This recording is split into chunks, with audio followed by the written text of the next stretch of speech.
আসসালামু আলাইকুম। আপনারা জানেন আমি নার্সারি করি। নার্সারির ভিডিও সবসময় দিতে পারি না।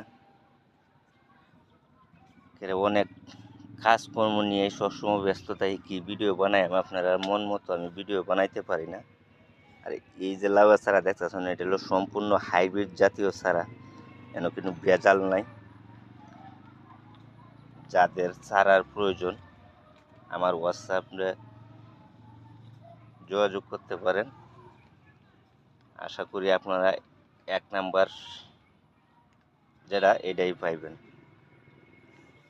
দেখেন চারা বড় হয়ে গেছে, লাগানোর উপযুক্ত হয়ে গেছে। আমার এই শেডটার ভিতরে প্রায় 12,000 চারা আছে। আপনারা নিজ চোখে না দেখলে বিশ্বাস করবেন না। এই যে আমার পেঁপে গাছ গুড়া লাগাইছিলাম বেলা, তখন আপনারা দেখে আসলাম যে আমি গুড়া লাগাইতেছি। আমার পেঁপের চারাও বড় হয়ে গেছে এটা এখন বর্তমান যে সময়টা, এই সময়ের মধ্যে রেডিমেড গোল স্প্রে করে দিতে হবে পচার জন্য।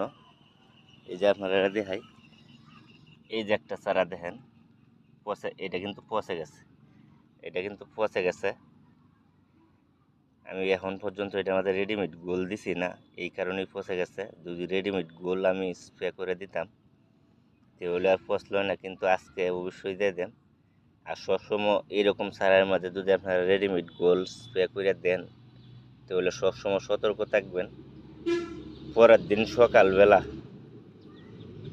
অবশ্যই আপনার সাদাহানি স্প্রে করণ লাগবো, আর নাহলে অতিরিক্ত গরমের কারণে খারাপ দেখা দিব, রিয়াকশান দিব। কীটনাশক তো ভাই কেমিক্যাল ছাড়া তো আর হয় না, কেমিক্যালের ওষুধ। আমার এই বেডে প্রায় 3,000 চারা আছে। আমি পেঁপের বিচির লাগে খুব ভালো অভিজ্ঞতা আছে আমার। পেঁপের বিচি আমার কাছে মিস হয় না, অন্য অন্য বিচি মিস হয়, কিন্তু পেঁপের বিচিটা আমার কাছে মিস হয় না। আর এই যে শুকাই দেখতেছেন, এটা কিন্তু শুকাই, এটাও আমরা বিক্রি করি। শুকাই শরীর স্বাস্থ্য লাগে খুবই ভালো।